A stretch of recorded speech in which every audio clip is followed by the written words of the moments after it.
নতুন পে স্কেলের জন্য চলতি বাজেটে অর্থের সংস্থানের সুখবর। শুভেচ্ছা সবাইকে। আপনারা দেখছেন দৈনিক শিক্ষা.com, সঙ্গে আছি আমি প্রিয়াঙ্কা বৃষ্টি। সরকারি চাকরিজীবীদের নতুন পে স্কেল কার্যকরের লক্ষ্যে চলতি 2025-26 অর্থ বছরের বাজেটের অর্থের সংস্থান রাখা হয়েছে। এ কারণে সংশোধিত বাজেটে বেতন ভাতা খাতে বরাদ্দ প্রায় 22,000 কোটি টাকা বাড়িয়ে 1,06,684 কোটি টাকা করা হয়েছে। 2025-26 অর্থ বছরের মূল বাজেটে ছিল 7,90,000 কোটি টাকা।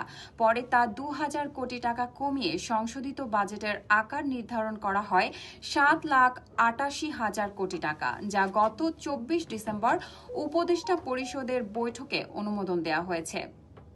মূল বাজেটে পরিচালন ব্যয় ধরা হয়েছিল 5,35,317 কোটি টাকা। সংশোধিত বাজেটে তা বাড়িয়ে প্রায় 5,63,000 কোটি টাকা করা হয়েছে। অন্যদিকে বার্ষিক উন্নয়ন কর্মসূচি খাতে বরাদ্দ 2,30,000 কোটি টাকা থেকে কমিয়ে করা হয়েছে 2 লাখ কোটি টাকা।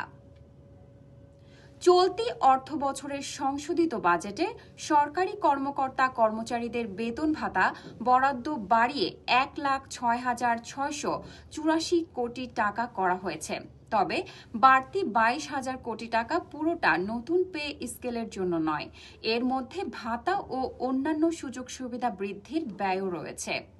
অর্থ উপদেষ্টা ডক্টর সালেহ উদ্দিন আহমেদ বলেন, পে স্কেল নিয়ে গঠিত কমিটির সুপারিশ অনুযায়ী সরকার সিদ্ধান্ত নেবে। দৈনিক শিক্ষা.com এর ইউটিউব চ্যানেলটি সাবস্ক্রাইব করতে ভুলবেন না। ধন্যবাদ।